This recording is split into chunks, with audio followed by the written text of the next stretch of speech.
Welcome to From the Bleachers. I'm your host, as always, Shamus Clancy, coming to you from the wonderful BGN Radio podcast. Now, I didn't podcast last week. Eagles were riding their first two-game win streak all season. I was high off this team. I was high off life. I was buzzing. Everything was better in life. But I didn't do a podcast. I went away for Thanksgiving. Hope you all had happy Thanksgiving. Obviously, the origin of Thanksgiving, not too great in retrospect, but I like to think it's shifted and morphed into something better, this communal celebration of friends and family. So hopefully you did have a good time. I had a great time watching the Cowboys lose on Thanksgiving. I was out in Arizona for it, visiting the in-laws. And the Eagles had won 2 games in a row, and the Cowboys lost on Thanksgiving. I'm saying, whoa, don't count out the Eagles in NFC East. And I'm sipping the Kool-Aid. I'm buying all the stock. I'm doing all this. It would have been a great week for a podcast. Now I come back to this.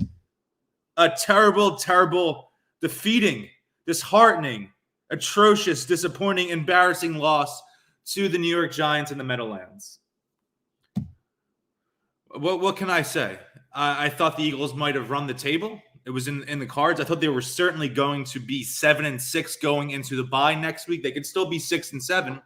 They have a trip again up to the Meadowlands once again this upcoming Sunday to face the New York Jets. I actually will be at the game, the second road game I've ever been to as an Eagles fan. I went to the Eagles-Titans game week 4 in Tennessee back in 2018, the Super Bowl defense year. Obviously, terrible game, that Corey Graham sticks defense, disaster, losing overtime, whatever. Not a good game. Hopefully, hoping for a better result. I think there'll be a better result this week up in the Meadowlands. I think the Eagles will win. But, man, I was so ready. I was so primed. I was ready for, the promise, the idea that anything was possible. This team can make a playoff run, and you don't know. Obviously, they're not a great team or anything like that, but just the idea that it's past Thanksgiving and the Eagles are playing meaningful football and they're not only alive in the wild card race, but potentially the NFC East race. And that's really what you want. You want to be able to live in the moment and understand that, oh my God, like this Sunday means something. It means something to me. It means something to this team. It means something in the standings, the playoff race, the postseason race, all of these things. And then to go up there, and the defense played well enough. Offensively, Jalen Hurts, his worst game as an NFL starter, perhaps his worst game ever at any level. And I love Jalen Hurts. The phrase I keep saying for him is I don't know if he's the guy, but he's unquestionably the man. I love him. I love watching him play, but I did not love watching him play on Sunday. The second interception he threw at the end of the first half, absolutely atrocious, unacceptable, just unacceptable on any level for a quarterback at high school, college, Division I, Division VII, or the NFL. Jalen Reagor, I'm not breaking any new ground criticizing Jalen Reagor. The guy, I don't know if he's an NFL player. And it could be a situation like 2016 Nelson Aguilar where they're like, you got to sit a couple games out. Nick Sirianni already said that he's not going to do that, but he should because he's a net negative right now. He's not doing anything. He doesn't provide anything on special teams to compensate for the fact that he's possibly the worst number 2 receiver in the entire NFL. And then you got Jalen Hurts, who played atrociously, targeting him in late situations. And then you got Devontae Smith throwing his helmet on the sideline in anger after that final play, that 4th and 10 drop at the goal line by Jalen Hurts because he's open and Jalen Hurts can't find him. And he's going to this ding-dong and throwing him the ball instead. Come on, man. Come on. Darius Slay is having an all-pro season. There's been no one more critical of Darius Slay in the last year or so than me, but they're wasting an all-pro season from him. They're wasting an all-pro season from Jason Kelce, a guy who's a warrior playing through injuries, still playing the best football of his career at the ripe old age of 34, and they're wasting it. Nate Herbig has to come in, gets a couple costly penalties, a couple BS penalties, I'll say that. Wiping out that Boston Scott touchdown run. You had a nice, 20-25 chunk run by Jalen Hurts that got wiped off on one of the worst calls you'll see all this past Sunday. And I'm just ticked off, man. Oh, I was sick Sunday night. I was sick. And then you got Miles Sanders, who he's uber talented. His numbers are good, but the Eagles just play better without him on the field, and not just saying these past few games where Jordan Howard was getting the majority of the carries, But even so late in the game, the offense finally had some semblance of life. Not a lot of life, but some semblance of it when Boston Scott was getting those carries, getting those touches. I don't know what the deal is with the guy. I don't get it. I doubt he'll be on the team next year. I'm ready for it. Talented player, good stats. I don't get it. The team's better without him. It doesn't make any sense. I got a text Sunday night. It said, Miles Sanders sucks. I don't know how he sucks, but he just sucks. I don't disagree with that. Like he's a great running back. He has the talent and the ability to showcase some plays where he can be a top 10, top 15 back in this league, but he's just not. And somehow the team is better without him.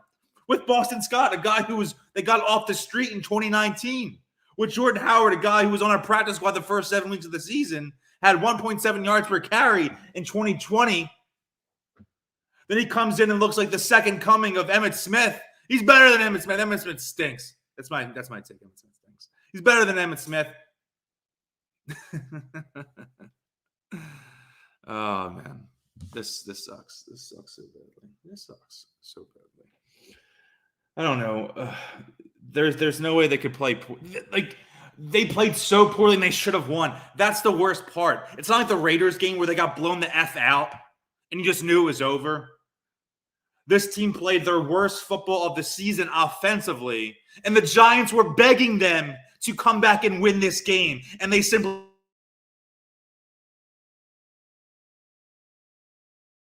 refused not to. They should have won the game. They played like absolute dog crap, and they still should have won, which makes it infinitely worse. Come on. Jalen Hurts has a sore ankle. I don't know if that's gamesmanship. I know he got hurt on Sunday. He played the whole game. And there's some talk that, he has a sore ankle. Nick Sirianni said, we're hoping he can play on Sunday. I don't know if that's gamesmanship, but if you need gamesmanship when you're going up to the Meadowlands to play the New York Jets, you got some bigger problems on your football team. Is it going to be Minshew mania? Like, I love Jalen Hurts. He should be the quarterback this season. Ideally, I would be into him being the quarterback in 2022. Maybe not beyond that, but just for next year, sure, because I don't like this quarterback class. We talked about that a bunch. What happens when Minshew comes in or something like that? Best case scenario, Jalen Hurts plays awesome. That's exactly what I want to happen. I want Jalen Hurts to play this season. I want him to play awesome and play really well, improve as a passer, keep running it awesome, and be the quarterback next year. Use those 3 first-round picks, stack up the defense, Kyle Hamilton, Notre Dame, all that. That's what I want. I don't know if it's going to happen. I'm frantic right now. Good Lord. All right, what else should we talk about with the Birds this past Sunday? Refereeing atrocious. I mean, that's such a lowest common denominator take that the refereeing is bad, but the NFL truly in 2021 has an officiating epidemic, pandemic, whatever you want to say. It's terrible. And it's not just the Eagles, it's across the entire league. And there's just so many, there are so many bogus calls.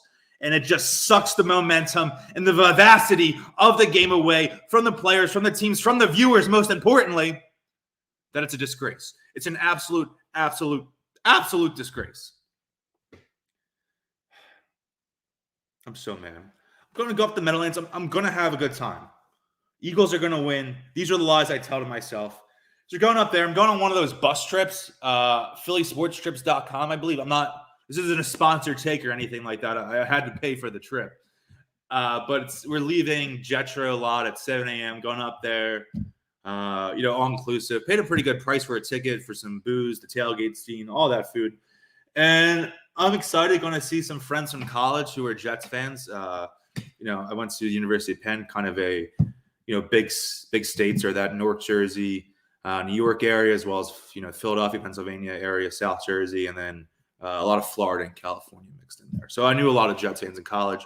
Should be meeting up with some of them. Should be meeting up with some Eagles fans who currently live in New York as well. So I'm hoping to have a really good time. Having a big crew go up with just my, inner circle. We're going to have 7 people going up. We're going to have a girlfriend going up. We're going to have my parents. We're going to have my buddy Joe. Family friend, couple of my parents' best friends will be going up too. So we're going to have a really good scene. Should be a lot of fun. We're going to crush some Kenwoods on the ride up. going to crush a Kenwood. Maybe I'll try to take one into the Meadowlands, and let's see what happens. If I get one in, Eagles win. Go down in the first draft of the game. Flip Jason Kelsey at Kenwood. Hey, Mean Joe, do you want some of my Coke? Hey, Jason, do you want some of my Kenwood? He throws me back his jersey. How cool would that be? They got to beat the Jets, right?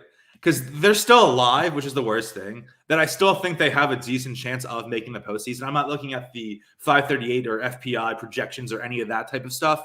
But just going on, they could be 10-7. They could be 9-8, maybe make the postseason. It's realistic. But they have to beat the Jets. If they don't beat the Jets, it's over. And it's over for me as a person, probably too, because you can't have a loss going into a bye week. That just cannot stand. That's the last thing you can do for this team. Because for me, for the fan base, for the media members, everyone, for us fans out there could be nothing worse than the Eagles riding a 2-game losing streak and then having to deal with the ramifications for that for an additional week because the Eagles aren't on the field. And we have to deal with, the Eagles stink. They lost 2 games in the Meadowlands. You can't lose back-to-back games in the Meadowlands. Oh, my goodness gracious. Let me change my hat for this. Put my Phillies hat on. If you're watching, you can watch these on YouTube, too. I'm being kind of crazy. Yeah, I got my Phillies hat on now. And I don't know, man. This sucks. This sucks. What a terrible game. Worst loss of the season, for sure. I think it's worse than... People say, the Chargers loss is bad, and I guess a loss is just bad in general, but I had fun watching the game. I was there. 49ers game was absolutely terrible, but you still didn't really know what to make of that team yet. 49ers are, in theory, a very good team. They made the Super Bowl 2 years back. They have a great head coach, some strong players on defense, and it was still early in the season. We were thinking, it's Nick Sirianni's second game, still figuring out the kinks, et cetera, trying to see what team they have yet, and Jonathan Gannon's getting used to his defense, Brandon Graham gets hurt, all of that. But given that they were favorites in this game, given the momentum that had been building up for the last month or so, and the fact that you're saying there you have 2 winnable games, you're going to have 2 road games that you're going to be favored in, not even a real travel day, you're just taking the bus up there the night before. They should have won 4 games in a row. And it's embarrassing that they didn't. And, if they win on Sunday, I'll have another tune next week, certainly. But if they lose, man, I don't know. I don't know. Because I'll lose my dang mind. I'm trying to do some videos while I'm up there. You can follow the BGN Instagram that I run, as well as with our great producer, Rachel, at Bleeding Green Insta. Do a lot of good stuff on there. I do videos sometimes. They do, they kind of jack TikTok and make reels on there now. So I did have a couple of reels this season, last 2 weeks following wins. So maybe I'll do a reel on their way up. So definitely check it out. I'll set on there. To keep up some fresh Eagles content Sunday morning. I'm going to have a blast. Hope everyone who's watching the game has a blast before the game, hanging out with your friends, family, eating some good food, maybe having a couple nice drinks, whether alcoholic or non-alcoholic. And you can check me out being on a bus. And then we watch the Eagles, smack the crap out of the Jets, have a good time, dominating performance on both ends of the ball. And you come back home, it's a bye week, and you're ready to roll for that Washington game later in December.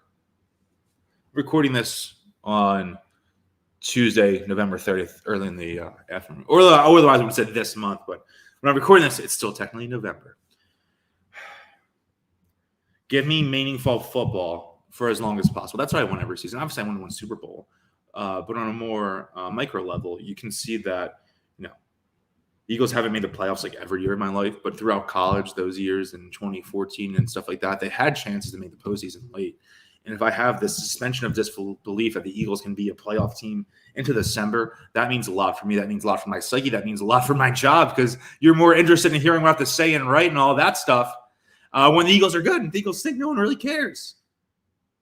So both personally and professionally, my lives are so intertwined with this Eagles team that I need to have them win for my own personal sanity, but I also need them to win for my career, my financial stability, to be frank. So let's get it together on Sunday, guys, right? Come on. Put my hat backwards. Fred Durst style. Woodstock 99. About 15 minutes in. Let's just wrap up. I'm mad. Maybe I'll do another podcast later in the week if I'm feeling a little better, a little more hyped up. I could talk a little more schematics, X's and O's about what's going to happen on Sunday, what we think is going to happen on Sunday. But I'm just mad from this past week still. I'm mad from Sunday. Game started 48 hours ago, and I'm still mad right now. I'm just mad, man. It sucks. Jalen, what were you doing, buddy? All right, whatever. That's it for me. Follow me on Twitter and Instagram at Shamus_Clancy. You can always read the great BleedingGreenNation.com. Again, as I said, follow the BGN Instagram account at BleedingGreenInsta. And if you like my writing, like my podcast, check out my Patreon newsletter, From Broad Street with Love. You can do patreon.com/Shamus_Clancy to check me out on there. Thanks to our producer, Ray Shell. I'm excited. We're going to have a new episode of Odds and End Zones tomorrow. I'm recording this Tuesday. I'm going to record Odds and End Zones with my boy Zoe on Wednesday. That'll probably come out Thursday or late Wednesday night. So check us out on